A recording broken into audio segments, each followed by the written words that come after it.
I've said it before, but Superman is arguably the most famous superhero of all time, and as a result has made his way into multimedia.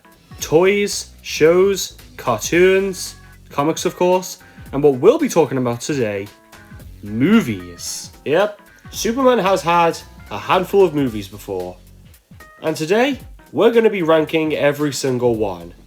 And yes, I'm going to be talking about James Gunn's new Superman film, because my god, do I have some stuff to say about that. Good stuff. Now, I'm only going to be talking about the live action films. If we included the animated films, then we'd be here all day. And as much as I'd love to talk about films like Superman Doomsday or frickin' Brainiac Attacks, yeah, they're going to have to be left out for this video. So without further ado, let's get started with the very worst. Number 8. Superman 4, The Quest for Peace. If you were to ask me what the worst superhero film of all time was, I'd say it was this, because, quite frankly, I don't think anything can get any worse.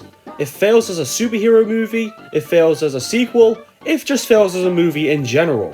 Which is really no surprise when you consider that this film was made by the Cannon Exhibition Group, who are known for their insanely low budget and low quality films. And Jesus Christ, does it show here. For one thing, the effects are terrible.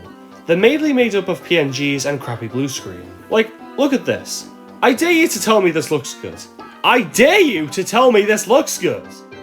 The dialogue can also come off as kinda hard to listen to.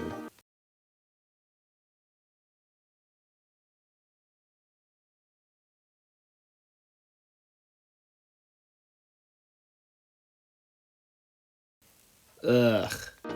And above all else, it just feels like no one could be bothered with this movie. Especially Christopher Reeve here. From what I understand, Reeve didn't want to come back after the third film, but was persuaded into making this monstrosity. Oh, and let's not forget about Nuclear Man. Yeah, they felt the need to create an original villain for this movie. Nuclear Man is the most forgettable and unneeded villain in a superhero film. He's essentially Bizarro, but a lot worse. And actually, why didn't they use Bizarro for this film? He would have fit the plot. Gene Hackman also returns as Lex in this movie, who is the one redeeming quality. Hackman is a good Lex. I like him a lot, and every time he shows up, I feel like the movie gets good, even though it doesn't. This film is just a complete waste of time. I do not recommend it, and outside of Lex there are no redeeming qualities. Number 7. Superman 3. Another one of the weaker films in the original Reeve series. However, I didn't hate this one as much as 4. There are a few things that this film does better. For one thing, they had an effects budget. I also like that they explored Clark's childhood a bit, taking him back to Smallville and even introducing Lana Lang. That's about it for positives really, because the rest of this film tries too hard. The movie is mainly focused on comedy, and, well, I will admit there were a few scenes I found amusing, but they aren't laugh out loud funny. Gene Hackman didn't return as Lex in this movie, so they created a new character in Ross Webster. Comedian Richard Pryor is in this movie, but he's not really someone to write home about here. Oh yeah, and the movie has this big focus on computers, which, I mean, it would be fine if you're using Brainiac as the villain, but you're not, so it just kind of comes off as lame. So overall, this movie isn't as bad as 4, but I still wouldn't really recommend it. It's just kind of skippable is the word. Number 6. Superman and the Molemen.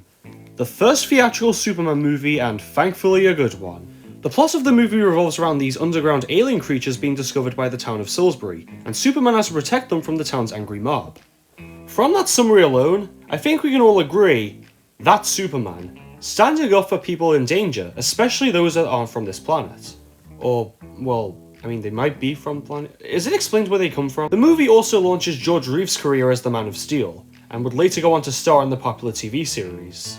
So you may be wondering, if I like this film so much, why is it so low on my list? Well, simply because I kinda like the newer films. Well, most of them anyway. And that's not me discrediting the film or anything, because again, I do really like it. I just think, in terms of a Superman film, I prefer the later ones. But with all that being said, I very much respect this film for what it is. Number 5. Superman Returns. This is going to be a divisive opinion, but I don't think Superman Returns is the try-hard standard movie that most fans claim it to be. If anything, I appreciate it for what it's trying to be, a continuation of the Reeve series. The movie definitely looks the part, like a modernised take on Donner's style. Brandon Routh, while I don't think he looks very much like Christopher Reeve, does a good job with what he's given, but that's all he gets. It's a fine job. It's alright. And I say this fully knowing that he does an even better job in Crisis on Infinite Earths. Kevin Spacey, while I don't think he's doing a good job at replicating Hackman's performance, does a good job as Lex Luthor. He does feel more like Lex, but he doesn't feel like this Lex from this series. And the same can be said for Kate Bosworth as Lois Lane. There are a few scenes that are pretty much taken from the first two movies, which I hear a lot of people complain about. I think that's pretty symbolic of this movie as a whole. They tried to replicate something that they've already done before, but a lot worse. It's not bad by any means, no. But it's already been done. Like, if you're making a sequel, why rehash stuff that they've already done? All those gripes aside, I appreciate Superman Returns for what it is. A love letter to the Christopher Reeve films. Did it succeed? Well, that depends on who you ask. Personally, I like putting this film on every now and again. It's something to watch when you have, well, nothing better to do in your life. And it's not bad. Not great, mind you, but not bad. Number 4. Man of Steel. Zack Snyder's realistic take on Superman and the Kickstarter to the DCEU. For a lot of people, this is what comes to mind when they think of Superman. Everything from the suit, to the music, to the visual style, to Henry Cavill's acting. Yeah, it's no wonder why people claim this to be their favourite version of the character. And the fact that he's willing to do anything to help these people, even down to killing his own race, is something different for the character. It may be a bit divisive, sure, but it's what fans like about him. And while I think Amy Adams made for a good Lois Lane, she and Henry Cavill didn't really bounce off each other quite well. And I'm also not a fan of how temperamental the Superman can be. Because, while it does make for a more emotional, compacting character, that's not really Superman. And it's a real damn shame that Henry Cavill got the short end of the stick. Because it felt like his character was just starting, but they threw him away. He didn't even get a proper send-off. He got a quick cameo in Black Adam, and that was it. James Gunn's Superman was it. Aside from those minor criticisms, or major depending on how you look at them, Man of Steel is a great film. It's just a shame that most stuff following it wasn't, but hey, at least this film's good. Number 3. Superman the Movie. This movie is an absolute classic. I feel like I can just leave it at that because everything about this movie is pretty self-explained, but I'll try anyway. This movie revolutionized the superhero genre. Prior to this movie, superhero stuff was always in the style of the 66 Batman series, in that they weren't taken seriously. Then here comes Richard Donner with this film and knocks it out of the park. The tagline, "You'll believe a man can fly," proved accurate on audiences' thoughts on the film. They believed this guy could fly. They believed this guy was bulletproof. They believed this guy could lift heavy things with just his bare hands. And the way Christopher Reeve switches between the socially awkward Clark Kent and the Man of Steel is just brilliant. And Gene Hackman is just a gem when it comes to Lex Luthor.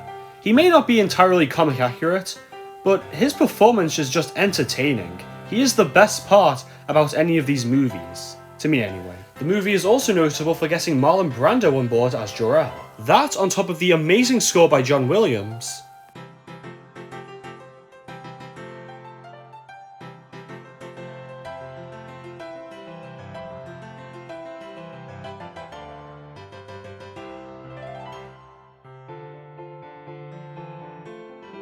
It's no wonder why people, all these years later, still claim this to be the best version of Superman. And while this film is absolutely great, it's just outdone by its sequel. Number 2. Superman 2. No, I'm not counting the Donner and Lester cut as two separate movies, they're the same film, just different experiences. This is the movie that really got me into Superman. I've always liked the character, and I thought the first movie was amazing. But after watching this, yeah, I was a big fan of the character. Superman's dynamic between Lois Lane carries this movie. Their relationship is truly remarkable. And Superman just giving up his powers just so he could be with Lois shows how much he really cares about her and how much he wants to be with her. Now, personally, I've never liked the idea of Clark just giving up his powers, because while yeah, he's doing it out of love, he's essentially leaving the world to fend on its own, which isn't very Superman-like. Thankfully, he gets his powers back by the end of the movie, we get some great Gene Hackman Lex Luthor, and we're introduced to a new villain in General Zod.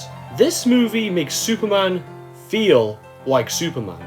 A kind-hearted being that will do anything for anyone for the greater good. And outside of that one glaring issue with him giving up his powers, Superman is pretty perfect here. It's just a shame that the later movies aren't nearly as good, because Superman 2 is, in my opinion, a perfect Superman film. And it would have been number 1 if it wasn't for our last entry. Number 1, Superman.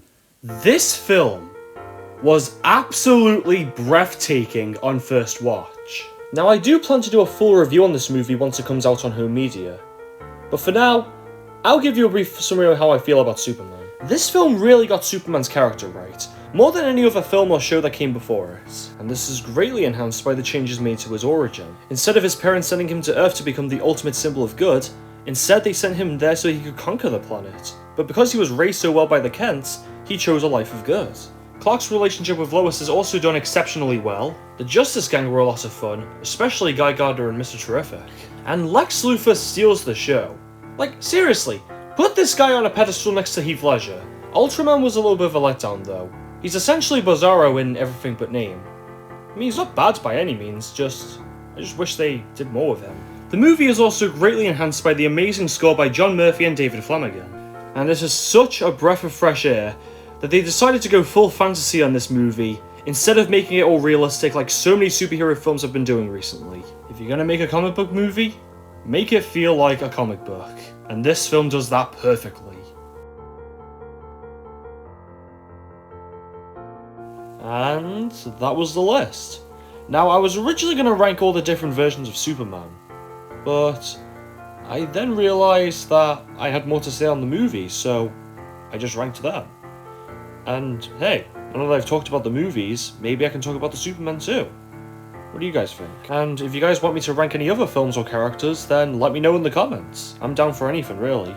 Also, before I go, I just wanted to let you know that 83.6% of you guys have not subscribed yet. And if you're still here, then subscribe. Maybe we can hit 2,000 by the end of the year. I've also started work on Sonic Stop in Motion Season 2.